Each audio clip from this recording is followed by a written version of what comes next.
Então vamos para a aula de aliados e oponentes. Sim, nessa jornada você vai ter alguns aliados e alguns oponentes. Eu preciso te alertar sobre isso, te ensinar como tratar com aliados e oponentes. Então aqui vão estar os seus oponentes e aqui os seus aliados. Vamos lá. Qual que é o principal oponente seu nessa jornada? O que você acha? Quem que é a principal pessoa que pode te boicotar e te atrapalhar nisso tudo? Ah, vai começar a pensar para fora, né? Não. O principal oponente é você mesmo. E para isso eu vou utilizar o diagrama PD para te explicar o porquê. Esse diagrama aqui é o seguinte. Esse D aqui é de dom. Esse P aqui é de pecado. Pecado? Você vai falar de religião agora no meio do treinamento? Não, não é religião, calma. O seu pecado você pode tratar como trava emocional. Primeiro eu começo a falar de trava emocional para não te assustar realmente. Mas a sua trava emocional está diretamente ligada a um pecado. E aí eu quero que você tire a religiosidade da palavra pecado. Você consegue? Se eu te explicar o conceito do pecado, pode ser que você consiga. O que é a etimologia da palavra pecado? Pecado é errar o alvo. Então guarde isso aí. Pecado é errar o alvo. Esquece pecado igual de cumprir regra, não, esquece. Errar o alvo. Tá? Essa é a verdadeira etimologia da palavra pecado. Pedro, mas pecado não é que eu aprendi lá na igreja, que se eu desobedecer a Deus, pecado matar, roubar, mentir, tudo isso é pecado. Só que pecado é muito mais profundo do que isso ainda. Quando você entender a etimologia de errar o alvo. Então segura aí. O E é de enfermo, N de neutro e S de saudável. Vamos lá, aqui existe uma grande barreira. Lembra que a gente falou lá para você cruzar os dois mundos? Cruzando a fronteira? Essa fronteira aqui você tem que cruzar. Olha como as coisas começam a se encaixar, gente. Eu não sei se você veio acompanhando ele fazendo realmente as tarefas, mas olha como as coisas começam a se encaixar. Aqui é uma grande fronteira, por quê? Toda essa zona de neutra e enferma é uma zona que eu chamo de zona de morte. E daqui para cá é a zona de vida. Pedro, me explica isso melhor, vamos lá. E zona enferma, aqui é fácil de achar a pessoa. A pessoa está enfiada em drogas, pornografia, ou então tomando remédio para depressão. Tanto é que aqui é morte se a pessoa, o final da depressão é suicídio. A pessoa está querendo se destruir ou caminhando para a morte com drogas, ou enfim. Aqui é fácil de identificar, a pessoa está ali e está longe do alvo dela porque o seu propósito está aqui, ó. Junto com os seus dons, ele anda juntinho com o seu dom, o seu propósito. Daqui a pouco a gente vai falar sobre dom. Vamos lá. O seu alvo é aqui, ó, apontando para cá. E a pessoa daqui para cá está apontando diretamente para lá, para o pecado e para a morte. Ué, mas e na zona neutra, Pedro? Na zona neutra é o seguinte. Vamos lá.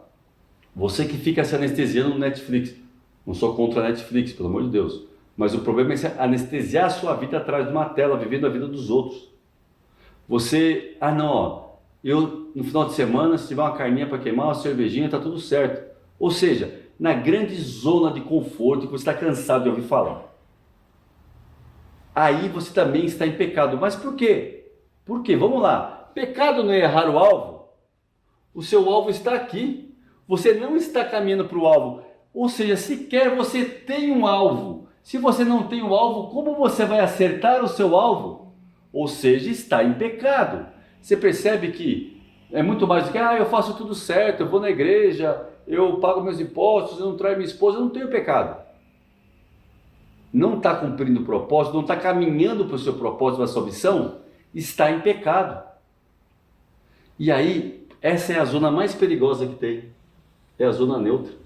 Porque aqui a pessoa não caminha, aqui a pessoa até tenta vir para cá. E aqui ela fica estacionada. Mas por isso que você é o seu principal oponente para cruzar a fronteira. Para cumprir o seu propósito. E você precisa imediatamente vir para cá. Mas para isso você precisa ativar o seu dom que a gente vai falar aqui. Ok? Segundo oponentes, o número 2 de oponentes são pessoas e lugares tóxicos. Você quer cumprir seu propósito, quer viver no reino? Você vai ter que começar a escolher melhor os lugares que você frequenta. Você vai naquele lugar onde todo mundo só reclama. Você vai naquele lugar onde as pessoas não estão nem aí para nada, para viver realmente uma vida de propósito, querem, só olham para elas mesmas. Ou então você convive com pessoas que te puxam para baixo, pessoas tóxicas. Você vai ter que parar de conviver, pelo menos por enquanto. Quando você chegar até na fase de transbordo, que é o último dos 12 passos, você vai voltar para resgatar essas pessoas aqui. Mas agora você precisa cuidar de você primeiro. Então, ao invés de você conviver com pessoas em lugares tóxicos, se você tem um plano de vida traçado, que é o que você vai traçar hoje, que você deveria ter traçado com a sua missão, você vai começar a conviver com outras pessoas, pessoas que estão alinhadas ao seu propósito. Porque o que acontece? Vamos lá, você aprendeu como você desenha a sua missão. Você precisa transformar essa missão, que é um dos exercícios dessa aula, em um plano de ação. Que é, o que você vai fazer para realmente cumprir sua grande missão, seu grande sonho? Você tem que ter um grande sonho. Lembra da sua missão que eu expliquei? A sua missão está ligada diretamente com o seu sonho. Você precisa definir sua missão. Era para você ter feito isso já. Mas eu estou te confrontando de novo. E você precisa transformar essa missão num plano de ação. Pedro, mas para esse meu grande sonho, essa missão, eu vou precisar de recurso financeiro. Você já colocou isso no papel? Não? Então você nem começou a desenhar a sua missão de verdade. E você não vai gerar demanda para que esses recursos venham até você. Como assim? Existe uma lei espiritual que se chama a lei do recurso, que ela requer uma demanda. Você precisa traçar sua missão, definir quais os recursos que você precisa para que essa missão seja cumprida. Definiu? Ok. Aí você vai começar a ir atrás desses recursos. Se a sua missão é empreender um novo negócio, quais os recursos que você precisa? Ah, não sei direito, então você nem começou a gerar demanda ainda. Gerar demanda é exatamente isso, você demandar o universo para ele te dar de volta. Quando você está alinhado com o seu propósito, com a sua missão de vida, e você demanda o universo em cima disso, ele é obrigado a te entregar o recurso. Então, uma lição de casa dessa aula aqui, pegue a sua missão e transforme num plano de ação. Transforme ela num plano de ação, para você começar a demandar. E vá visitar. Pedro, mas eu quero montar uma empresa e não tenho recurso nenhum. Você foi visitar o banco, ver como que é um financiamento? Não. Não estou falando para você pegar um financiamento. Dá o primeiro passo, você vai conversar com o gerente, conhecer uma pessoa nova, entender como é que é a parte de financiamento para montar a empresa. Já foi numa fintech? No acelerador de startup? Já conversou com o investidor? Não. Você não está gerando demanda. E precisa gerar demanda. Por isso que eu falo, o principal oponente é você mesmo. Porque você não vai parar de conviver com essas pessoas e começar a conviver com novas pessoas se você não gerar essa demanda. E sem gerar demanda não vem um recurso. Eu já atendi pessoas no meu direct, muitas vezes, Pedro, eu quero começar uma empresa, eu estou demandando, está demandando? Estou demandando, eu tenho uma ideia, quero que é uma ideia milionária, Tá, e quanto que você precisa para começar o seu negócio? Eu não sei. Ué, você não calculou isso ainda? Não. Então você nem começou a demandar, só tem uma grande ideia não tem nem dono, não dá para patentear uma ideia. Comece a caminhar em direção, vai espiar a terra. A gente falou sobre os espias na aula passada. Já foi espiar a terra? Não. Eu quero morar em tal lugar. Mas você já foi andar naquele bairro? Já entrou num apartamento daquele bairro? Já foi visitar o empreendimento? Não. Nem está começando a demandar ainda. Demande. O problema é o seguinte, você está acostumado a trabalhar com os recursos, você foi treinado a trabalhar com os recursos que já estão na sua mão. E viver reino é trabalhar com os recursos que você não viu ainda. Eles já estão disponíveis, porque ele está na terra, só que a terra é o visível e o invisível. São as duas coisas. Olha, tem um versículo que fala o seguinte: tudo foi criado para ele, por ele, são todas as coisas, tudo nele subsiste, as coisas visíveis e invisíveis. Essa terra tem coisas visíveis e invisíveis, e você precisa aprender a trabalhar com os recursos que você nem viu ainda, porque ele virá para a sua mão. O que é sucesso? É você ter a capacidade de pegar o que tem aqui dentro e colocar para fora. Não, Pedro, sucesso é diferente para cada um. Não, o fruto do sucesso é diferente para cada um, mas o conceito de sucesso é um só. É trazer à existência aquilo que não existiu ainda. Planejei uma viagem, nasceu primeiro aqui dentro, fui viajar, tive sucesso na viagem. Planejei um casamento, casei, tive sucesso. Você pode ter sucesso para coisas ruins. Planejei um assalto, vou lá assaltei, teve um sucesso. É o que tem aqui dentro, você colocar fora. Mas para isso precisa ter demanda. Enquanto você não sair desse seu modelo mental e não ativar o seu dom, e não começar a demandar através do seu dom, você não vai vir recurso para sua mão para você cumprir o seu propósito. Entenda, tudo está acessível a você. Todas as coisas estão disponíveis nas regiões celestiais. Vamos lá. E, aliados, os seus dons, assim como você, na sua trava emocional, é o seu principal oponente, com seus dons ativados, você é o seu principal aliado. Vamos lá, vou passar aqui agora os dons. Eu passei a live passada não, desculpa pessoal, estou acostumado a fazer live, né? Eu passei na aula passada as suas travas emocionais que estão ligadas a cada perfil. Vou passar os dons agora. Lembra do perfeccionista que o dom é querer ser infalível? A trava é querer ser infalível? Qual que é o dom? É o dom da excelência.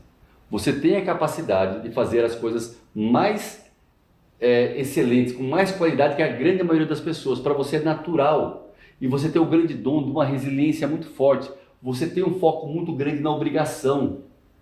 E você vai fazer isso de maneira extraordinária. E as pessoas falam assim, não, mas perfeccionista é um grande problema. Não é. O perfeccionista do dom realiza muita coisa, porque ele vai fazer com perfeição e não vai ter problema de delegar para ninguém, porque ele sabe como ensinar.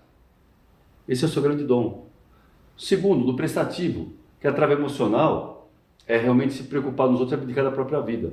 Qual que é o grande dom? Ele tem a capacidade de praticamente adivinhar o que o outro está necessitando.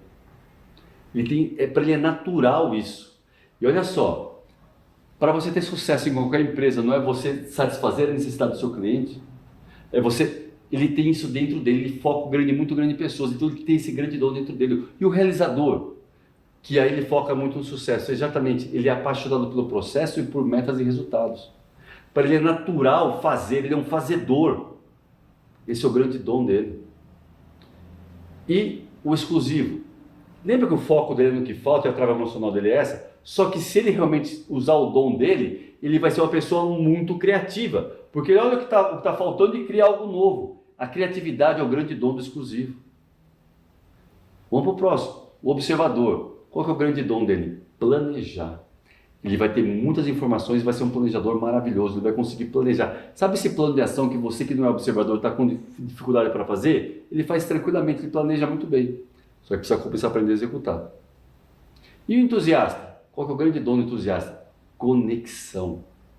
Sabe essa dificuldade? Onde será que eu vou para ver financiamento, ver recursos, me conectar com novas pessoas? O entusiasta se conecta assim, ó, de uma maneira muito tranquila. É o grande dom dele. Conexão e oportunidades. E o confrontador? O grande dom é uma energia gigante para realizar. Está um caos? Deixa comigo. Eu faço. E o pacificador? Ele vai ter soluções práticas. Aquele cara que não gosta de conflito, ele vai ter soluções práticas para tudo. Tem alguém discutindo, ele sabe, não, peraí, ó, já pensaram nisso aqui? Não. O grande dom é dar soluções práticas para tudo. Esses são os seus dons. Anotou tudo aí? Se não anotou, assiste a aula novamente e anota tudo isso aí, são os seus dons. E um outro alinhado, testemunha de vida. Como assim? Sabe esse plano de ação que eu pedi para você fazer?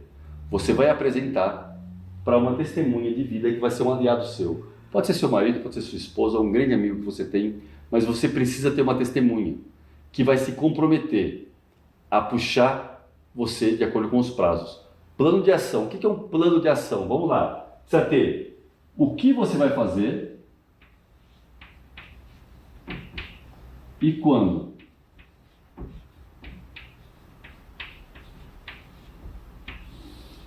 Aí você vai apresentar, você define sua missão e vai definir um plano de ação para cumprir aquela missão. Perfeito?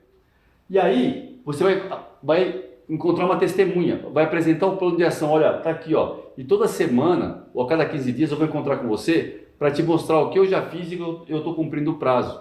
Vai fechar um compromisso com essa pessoa, vai ter um aliado com você e essa pessoa você vai dar autoridade para ela puxar a sua orelha quando você não conseguir. Você precisa de uma testemunha de vida. Um dos motivos pelo qual a gente casa é que a gente precisa de uma testemunha de vida. Para chegar até o reino, você vai precisar de uma testemunha. Pode ser, sei lá, um líder religioso seu, eu não sei qual que é a sua religião. Mas alguém que você apresente esse plano de ação e se comprometa sempre com isso. Perfeito? Eu vou ler agora aqui quais são as tarefas, além dessa do plano de ação e da testemunha, quais são as tarefas dessa aula aqui. Perceba que tem tarefa pra caramba, né? Você pensou que era só vir aqui assistir a aula e beleza, vou cumprir meu propósito? Meu irmão, tem que ralar, não tem magia. Milagre existe, mas as pessoas não querem nem milagre, as pessoas querem magia. Pum! E aqui não tem gênio da lâmpada. Tem que fazer tarefa. Vou ler agora para você as sete tarefas dessa aula. Vamos lá. Pergunta número 1.